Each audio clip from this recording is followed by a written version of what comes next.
Nós estamos participando aqui, não de um retiro, mas de um encontro, que é muito mais, um encontro é muito mais do que um retiro, porque nós já viemos preparados, já estamos conscientes da nossa missão, que nós temos que fazer alguma coisa nesse plano de Deus. Então, nós estamos aqui nos encontrando para nos organizarmos, para a gente poder trabalhar mais nessa obra da verdadeira vida em Deus. Por isso, esse é um encontro em que a gente vai usar como um retiro espiritual, dentro da parte espiritual que os padres vão nos transmitir para nós, o Jeremias e o Padre Milton, para a gente se abastecer espiritualmente, porque sem a graça de Deus nós não conseguimos fazer nada. Não adianta nós programar um encontro e deixarmos Deus de lado. É Deus que tem que estar presente dentro do nosso coração, em primeiro lugar, para que essa obra possa produzir os frutos que tanto precisam ser produzidos.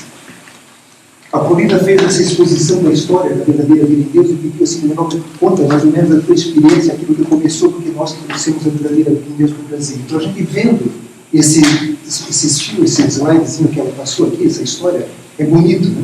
De ver o trabalho, como a coisa aconteceu, esse crescimento. Então a gente vê assim, parece uma coisa tão fácil e tão bonita, foi tão misteriosa a coisa que caiu do céu assim, está tudo pronto. Né? Então, mas as coisas não foram bem assim. Então, eu vou contar mais ou menos para vocês a história da verdadeira vida em Deus, desde o começo, para que vocês possam entender e começar a sentir no coração de cada um de nós a responsabilidade que nós temos através dessa obra. Como Deus nos preparou e nos trouxe até aqui no dia de hoje para que essa obra pudesse continuar e que pudesse produzir os frutos que estão sendo produzidos. Nós começamos um trabalho como Medjugorje. Medjugorje, começamos a viver a mensagem de Medjugorje, participando mais ativamente nesse trabalho de comunidade de evangelização. Nós fizemos muitos livros, vinha livros de Portugal para nós, foi mais de 80 mil livros, vieram de graça para a gente divulgar Medjugorje no Brasil, e com isso a gente foi começando a conhecer, Jesus foi preparando a gente para conhecer o Brasil, a conhecer as pessoas que estavam ligadas a esse mesmo espírito de trabalho. Aconteceu que me surgiu uma oportunidade, através de um bispo, para fazer um livro, ajudar a fazer um livro sobre Medjugorje. E esse livro foi ajudado a fazer, mas houve uns problemas porque tivemos que arcar com uma parte financeira do livro para poder produzir esses livros, e foi combinado que quando fossem editados esses livros, iriam ser devolvidos a parte que nós arranjamos de dinheiro, emprestamos de dinheiro para produzir esses livros, e ser devolvido em livros, para a gente divulgar, porque não tínhamos condições de arcar financeiramente. Isso tudo com o apoio de um bispo. Quando ficaram prontos os livros, o bispo me telefonou dizendo o seguinte: olha, Beneval, nós mudamos nossa maneira de pensar. Nós não vamos mais dar o valor que tinha prometido que ia dar dinheiro para cobrir esses livros. Nós vamos fazer o seguinte: os livros vão ter um aumento de 200% para a gente ter o dinheiro para poder conseguir fazer mais livros, ter dinheiro em caixa. Acontece que eu já tinha tido contato com os grupos de Medjugorje, de São Paulo e de outros, para a gente, quando chegasse esses livros, já entregar esses livros pelo preço do custo, conforme tinha sido combinado no começo. E o livro que ia custar em torno de R$4, passaram a custar R$12. Aí como é que eu ia chegar para as pessoas e dizer: olha, o livro não é mais 4 que vocês se comprometeram, agora é 12. Dava a impressão de que eu estava ganhando dinheiro. Então eu expliquei isso para o bispo: não tem condições, eu já fiz assim, não tem conversa, é assim que vai ser feito, já decidido, não, mas bispo, por favor, vai ficar uma situação difícil para mim, não. Olha, nós já decidimos, precisamos de dinheiro para poder depois não ficar pedindo mais dinheiro, e vai ser desse jeito. Eu fiquei tão chocado com aquilo, ao mesmo tempo eu tenho um temperamento meio difícil, meu também, que eu não consigo assim, levar as coisas por dentro. Fiquei chateado da forma que o bispo me impôs, porque ele não cumpriu a palavra. Eu peguei e disse: olha, fulano, o senhor fique com o dinheiro e fique com os livros, não quero nenhum nem o outro. O senhor não cumpriu com a palavra, então eu prefiro não ter mais, porque eu não vou passar por mentiroso e por caloteiro. Simplesmente agora exigir uma coisa que não foi combinado desse jeito. Se não pode cumprir com a palavra, então pronto, não quero nenhum nem outro, mas pode ficar com o dinheiro de uma vez e pronto, fica na sua consciência. E com isso, esse bispo, que era muito amigo meu, de frequentar minha casa, de dormir na minha casa, de contar os problemas todos, ele ficou reservado, fechou-se para mim. E eu fiquei com uma mágoa muito grande com aquilo, e fiquei pensando assim: tudo que mexe com dinheiro parece que o demônio se mete no meio. Então tinha que acontecer isso, então eu fiz um propósito. Nunca mais eu quero mexer com dinheiro, coisa de livro que envolva dinheiro, porque o demônio se mete no meio do dinheiro. E estava com aquela mágoa, passaram-se 3 meses, eu fui a Portugal. Eu tinha os negócios para resolver em Portugal e já era amigo do Padre Mineiro, da Fraternidade de Cristo Jovem. E era muito amigo porque eu tinha ido para Medjugorje com eles 2 vezes, então fizemos uma amizade muito grande e eles tinham um carinho muito grande por mim e eu por eles. A gente se escrevia, se correspondia, se comunicava toda hora, tá?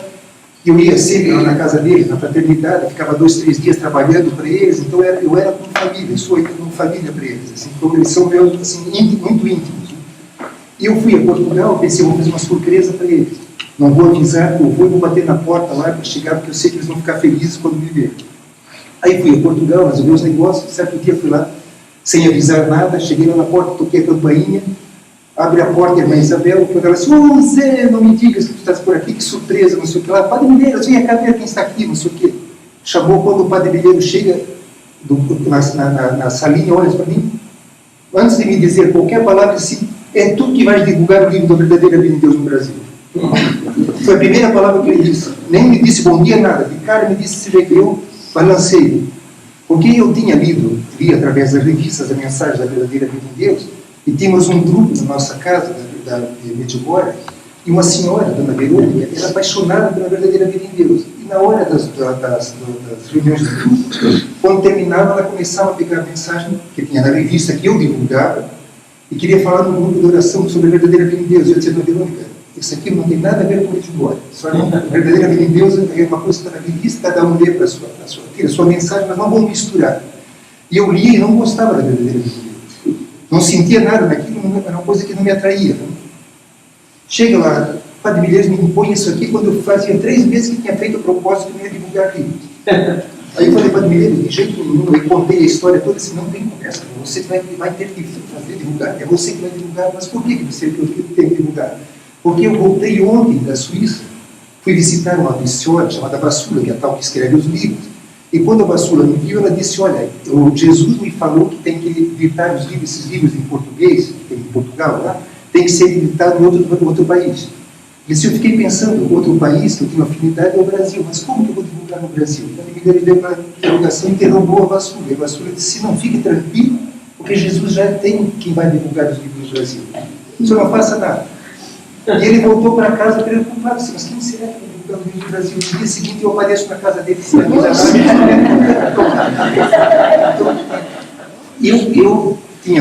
para fazer uma pergunta. Eu não sei, aí eu fiquei com aquela história toda, como é que eu vou fazer para divulgar, aí eu não querendo, porque não gostava, e disse, sinceramente, eu nunca li essa mensagem e não gosto dessa mensagem, não me atrai. Mas por que você não atrai? Não, porque eu não sei, eu vejo ali aquela coisa de muito amor, de querido, de não sei o que mais, e depois essa mulher que escreve, nem católica era, e eu tinha formação dentro do meu padre lá, que era meu padre alemão, e o nazista, o padre Matias, e ele dizia assim, não se pode pegar em coisa de igreja nenhuma. Quando vem a Assembleia de Deus, rasga e joga fora. É pecado dele. Então, tudo que não era da igreja católica, não podia, porque fui educado desse jeito. Então, agora vem uma mulher, ele disse que não é católica, eu nem conhecia a igreja ortodoxa, nem sabia como é que funcionava isso. De repente, agora vem uma mulher que não é católica, eu divulgar livro da igreja católica, os padres vão expulsar a igreja. Aí peguei e disse, eu vou fazer o seguinte, vou fazer uma viagem agora pela Europa, de trem, e vou ter tempo de ler. Ele disse, olha, então leve esses 2 livros e você, é seu compromisso é ler esses 2 livros, quando você voltar, você quer falar comigo. Eu comecei a ler os livros, aí as dúvidas aumentaram mais ainda. Aí eu peguei um papel e comecei a marcar. Eu lia, tinha as dúvidas e escrevia no papel. Como é que aconteceu isso? Como é que uma mulher separada vem trazer mensagem para a gente? Se ela nem vive com, nem é casada, separada, vive com outra pessoa. Então eu fui começando a montar todas as dúvidas. Aquela história de Jesus amando e aquelas coisas todas, então eu fui fazendo, não sei que dei umas 10 ou 12 questões que me põem em dúvida, que eu tinha certeza de que não iria divulgar essa obra, além do que o propósito já tinha feito. Aí voltei da viagem, cheguei lá em Portugal, fui lá com o Padre Mineiro, olha, eu não quero divulgar isso aqui, não tenho condições, primeiro não tenho condições financeiras, não tenho condições nenhuma de arcar, não conheço ninguém no Brasil, como é que vou fazer divulgar, editar um livro, divulgar para quê? Esse livro. Então, e o Padre Mineiro disse, vem cá, ele é um padre que os que conhecem sabem, o Padre Mineiro é um padre dificílimo, bravíssimo, quem não conhece a história dele, se afasta dele, da Igreja Católica, principalmente, Deus me livre, ser cristão católico, porque o padre é um testemunho totalmente contrário da misericórdia de Jesus. porque ele é bravíssimo, ele sopra os cachorros, ele diz besteira, ele fala palavrão, ele faz uma porção de coisa, mas tudo por amor. Quem conhece ele depois fica vendo que grandeza de alma, é um santo mesmo. É um santo, mas ele não sabe se comunicar ou melhor. Ele tem a forma particular dele, como o Padre Pio. O Padre Pio, uma vez, não botou a mulher na confessionária, minha avó disse: sai daqui, sua vaca, vai para a rua. Então a mulher veio confessar o santo Padre Pio. O Padre Mineiro veio na minha casa, rezando a missa na capelinha da minha casa. Tinha uma senhora que começou a renovação carismática na hora da missa, falar alto e rezar em línguas. Depois ele mandou calar a boca, e a mulher continuou. Ele pegou o cálice e só tocava a boca, sem medo desse cálice na cabeça. Essa é uma atitude que um padre, na hora da missa, pegar um cálice ameaçado e bater na cabeça. Então, só quem conhece a alma desse padre para poder entender, mas é difícil entender. É muito complicado para a gente conseguir entender. E esse padre, com esse temperamento, quando eu falei essas coisas todas para ele, que era para ele soltar os cachorros, porque é o temperamento dele desse jeito, eu disse: Pedro, vem cá. Me chamou, fechou a biblioteca dele e falou assim: mas ninguém me atrapalhe porque eu quero conversar com o negócio. E alguém me chama. Pegou uma cópia do original que ele tem do Concílio Vaticano II e começou a me dar uma catequese, que foi quase 2 horas lá dentro. Ele foi me respondendo tudo, né, que o Vaticano pensa desse jeito. A mentalidade do mundo da igreja é essa, não é o que você foi formado. Nós temos que trabalhar na união dos cristãos.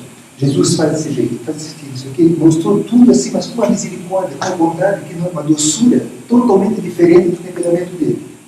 Quer dizer, é uma coisa inspirada pelo Espírito Santo mesmo. Né? Quando ele acabou de falar aquilo tudo, eu não consegui me convencer, convencido que ele falou, mas de divulgar os livros, não. Aí eu falei assim: Padre Deus, eu não consigo sentir esse desejo de divulgar esse livro, não quero fazer isso aqui. Ele disse: olha, então a liberdade é sua. Quer dizer sim para Deus, diga. Quer dizer sim para o demônio, diga. Você escolhe, faz o que você quiser. Mas a Bíblia para ser divulgada. Se você não tem dinheiro, Padre Deus, como é que eu vou fazer?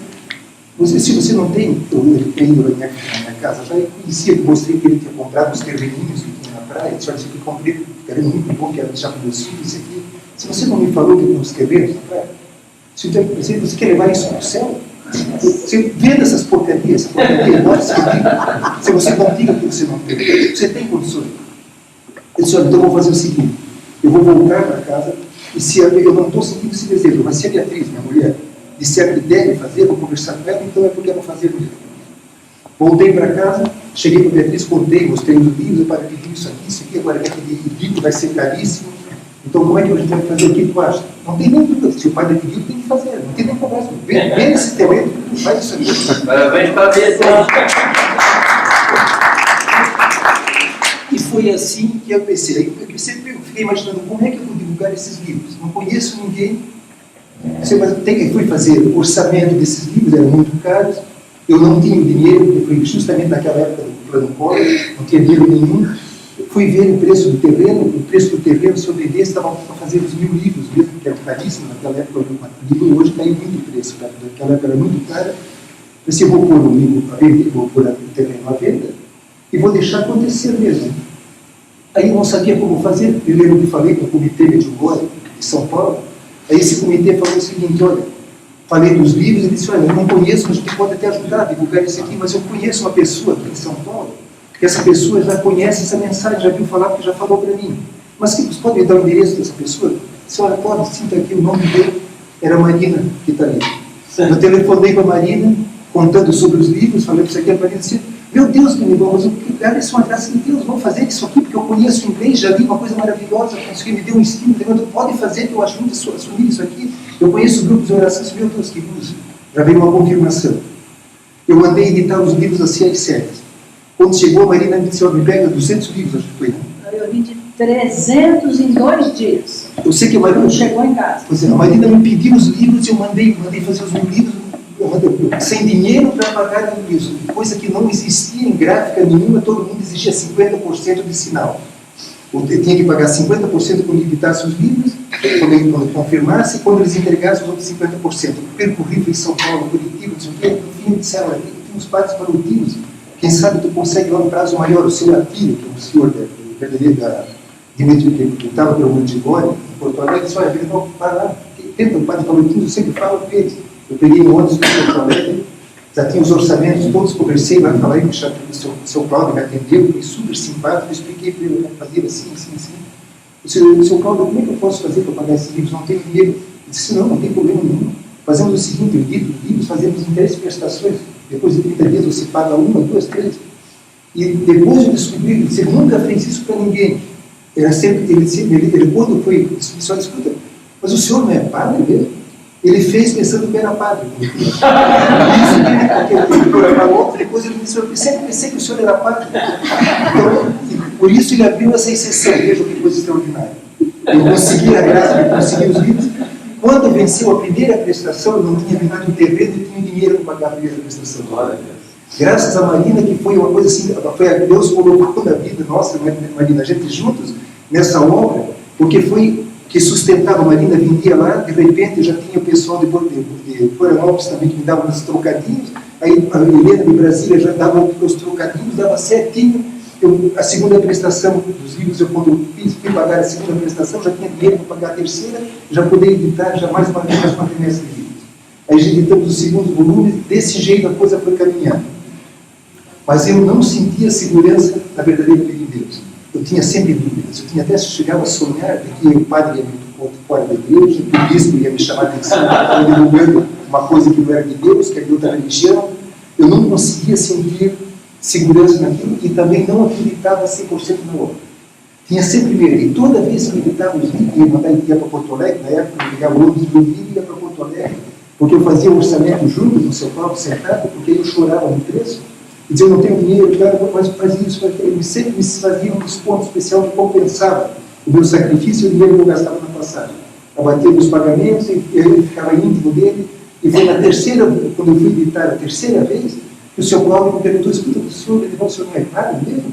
E aí que ele me contou essa história toda. Quando eu editei o terceiro livro, eu tinha tantas dúvidas, e eu tinha um dinheiro guardado, que tinha uns negócios em Portugal, eu tinha dinheiro em dólar guardado, escondidinho lá, que era para reserva, para a segurança da família. Então a Beatriz disse, faz, porque a Beatriz me deu um apoio tremendo com relação a isso, me dava uma força e dizia assim, eu disse, olha, Beatriz, é uma obra de Deus, então o Padre Mineiro disse que isso é Jesus, então eu estou fazendo para Jesus, ele tem que dar um jeito de arranjar dinheiro para pagar, porque eu não tenho dinheiro e não quero tirar do meu dinheiro as minhas reservas lá também, porque já que a obra é dele, ele se pôs à disposição, tem que conseguir. E sempre conseguia, toda vez conseguia. De repente, quando eu estava no terceiro volume, faltava 1.800 uns quebrados para eu pagar aquela prestação e eu não tinha, era para pagar no dia seguinte. E eu pensei assim, aí eu estava numa minha loja que eu tinha em Barra Velha, em outra cidade, eu cheguei a telefonar, a Beatriz me ligou, eu disse, olha Beatriz, amanhã eu tenho que pagar esse duplicado, está faltando 1.800 e poucos reais. É a primeira vez que Jesus não conseguiu cobrir a despesa, vou ter que trocar o dólar amanhã. Tem que ir na agência trocar, está vendo só? Eu falei assim, uma forma de desafiar a Beatriz, porque ela dizia assim, confia que Deus vai dar um jeito. Eu disse, não, está vendo? Deus não deu jeito dessa vez, agora me for. Eu só usei esses termos, mas dei a entender mais ou menos desse jeito. Pronto, amanhã não tem problema, vou trocar os dólares. Eu estava na loja no finzinho da tarde, aí chegou o padre João Cardoso, que eu acho que vocês conhecem de Florianópolis. O padre João Cardoso aparece toda a vida que passava na BR-101, ele ia na viagem, ele parava na minha loja, que é a loja do turismo, fazia frente para a BR, ele parava lá para me cumprimentar, saber das novidades, contar da verdadeira vida dele. O padre João Cardoso apareceu lá, na tarde, eu vim fazer uma visita, não sei o que, conversou e contou as experiências dele, as coisas da verdadeira vida em Florianópolis, e tá. Então, como eu disse para vocês, eu falava de divulgar os livros, eu não acreditava 100% na verdadeira de Deus. Era mesmo, parecia uma coisa que estava sendo imposto para mim, obrigado, então fazia por obrigação, tinha que fazer, todo mundo mandava fazer, eu fazia. Nós conversamos, o padre João Cardoso, no finzinho da tarde, foi embora, quando ele entrou no carro, ele estava ligando o carro, sabe que eu quase esqueci. A dona Cacilda, de Florianópolis, mandou aqui uma cartinha para ti, pediu para eu me entregar, tá, muito obrigado, padre João Cardoso. Aí conversamos um pouquinho, botei no bolso da camisa, conversamos e ele foi embora. Pronto, esqueci da carta que estava no bolso da camisa. Fiquei trabalhando até a tarde, peguei um ônibus, voltei para casa. À noite, quando eu fui dormir, que eu fui tirar a camisa, senti que tinha alguma coisa. Aí fui abrir a carta da marcação, dizendo, me manda tantos livros, não sei o que mais, vendi tantos livros nesse mês. Está aqui o valor que eu pago da prestação de contas do que eu tenho de desse mês. 1.800 e poucos reais, certinho, o valor que eu precisava para pagar os livros do dia seguinte. O padre João Cardoso disse que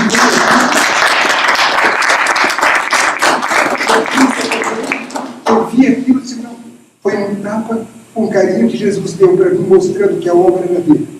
Foi a partir desse momento que comecei a acreditar realmente na verdadeira cruz. Estava sendo testado. Eu estava sendo testado, estava sendo com o E coração aquele duro. padre que ele via era o sacerdote Jesus. Veio clarinho na minha cabeça. Ele viu um padre assim. Era o sacerdote Jesus. Pois é. Veio As clarinho. coisas, então, a gente vê como essa obra é realmente uma obra de Deus. Né? Como as coisas começaram tudo com sacrifício. Jesus usa os instrumentos dele, os piores, para poder mostrar a grandeza dele. Então, eu sempre digo, quando Jesus disse para a vassoura, que ela reclamava dizendo que por que tinha escolhido ela, Jesus respondeu para ela dizendo, porque tu foi a pior de todas as que eu encontrei aqui, eu quero mostrar a minha grandeza através da tua miséria. Então eu sempre digo que o que Jesus deu para nós, né? Ele está dizendo que nós somos melhores do que a vassoura, porque ele escolheu a pior, então porque nós somos melhores. Então, vejam que missão que nós temos. Que obrigação. Pensa que a gente não pode se alegar, não. Eu, quando vejo o povo da responsabilidade. eu só me lembro daquela parábola das bodas, né? Os convidados não fizeram, aí saíram encruzilhados, pegando os coxos, aleijados. Eu penso que a gente. Não, eu vejo a responsabilidade que nós temos. Se Jesus diz isso e confia essa obra para nós, que é a responsabilidade que nós temos. Então, se nós estamos aqui hoje, não é por um acaso, não. É Jesus que está exigindo de nós alguma coisa. E nós somos privilegiados realmente porque nós temos essa graça de poder estar disponíveis para esse trabalho. Como o Padre Milton falou ontem, se nós estamos aqui num feriado, não pense que é uma graça, não é que é um privilégio nosso, porque nós somos dignos disso, não. É o Espírito Santo que está insistindo conosco, empurrando, porque a gente está sempre com o pé atrás freando. Ele empurra, mas a gente não quer. Ele acaba indo porque é levado pela graça de Deus. Jeremias tem o medo, Senhor. É só a graça de Deus mesmo que nos conduz. E se nós estamos aqui porque é uma graça muito grande de Deus. Então é uma responsabilidade muito grande, porque nós estamos aqui é para trabalhar, para servir, para fazer alguma coisa. Então essa obra começou dessa forma, aos empurrões, e as coisas foram acontecendo de uma forma misteriosa. Realmente hoje a gente não consegue enxergar, olhando para trás, a gente vê como o Espírito Santo esteve presente e continua presente através dessa graça, dessa obra, que é uma graça extraordinária, porque as pressões e os sofrimentos que nós passamos, e isso é outra graça maravilhosa, porque houve tanto sofrimento, tanta perseguição, tanto desencontro, tantos problemas, mas Deus dá uma graça tão grande para nós, que a gente acaba esquecendo tudo dos problemas, dos sofrimentos, e a gente consegue ver uma graça muito maior, e a gente relembra os momentos fortes e grandes. A vassoura, quando veio a primeira vez para o Brasil, não era conhecida e misteriosamente ela conseguia, nos encontros dela, 3, 5, 4 mil pessoas. As coisas aconteciam. As pessoas não corriam, os livros depois, não vinham as pessoas, a gente não sabia oferecer dos livros. As pessoas corriam atrás da gente à procura dos livros. A gente não vencia, né, Marina? No primeiro encontro da vassoura em São Paulo, eu vendi 3 mil livros no primeiro dia. Imagina só. Mas a Marina, como eu tenho os filhos pequenos ainda. Estava na fase que a gente tinha correndo para a escola, daquela atenção, por favor. Eu não fazia nada mais, eu larguei o meu serviço, fazendo um pacote de manhã até a noite. Minha casa era pilhas de livros, mas pilhas de livros ao ponto de eu fazer um pedido só, 80 mil livros num pedido só, 10 mil livros de cada volume. E chegava aquela pilha de livros para descarregar, eu trabalhando para ajeitar aquilo tudo, depois tirar a nota daquilo, mandar para São Paulo, Marinho, não pedia mais 500 livros, era 2 mil, 3 mil livros. Brasília, 2 mil. O correio ia em casa todo santo dia. Ia uma perua da agência do correio para buscar os pacotes. E a gente não tinha dinheiro. Então eu juntava tudo quanto era papel de pão, papel disso, papel daquilo, para poder fazer os pacotes. E ele cozinhava, atendia o telefone, fazia um pacote, outro telefonava. Eu atendia 80, 100, mais de 100 telefonemas por dia. E fazendo pacote, porque não dava para deixar de fazer aquele pacote, porque se acumulasse não dava conta. Porque não havia ajuda alguma. Não é? Gente sozinho. Eu lembro de uma época, nesta época da primeira vez que a vassoura veio, quando ela foi embora, eu não conseguia, minha mão inchou, eu não conseguia mais fechar. De tanto fazer pacotes. Aí precisei ficar uma semana assim, porque a mão não fechava.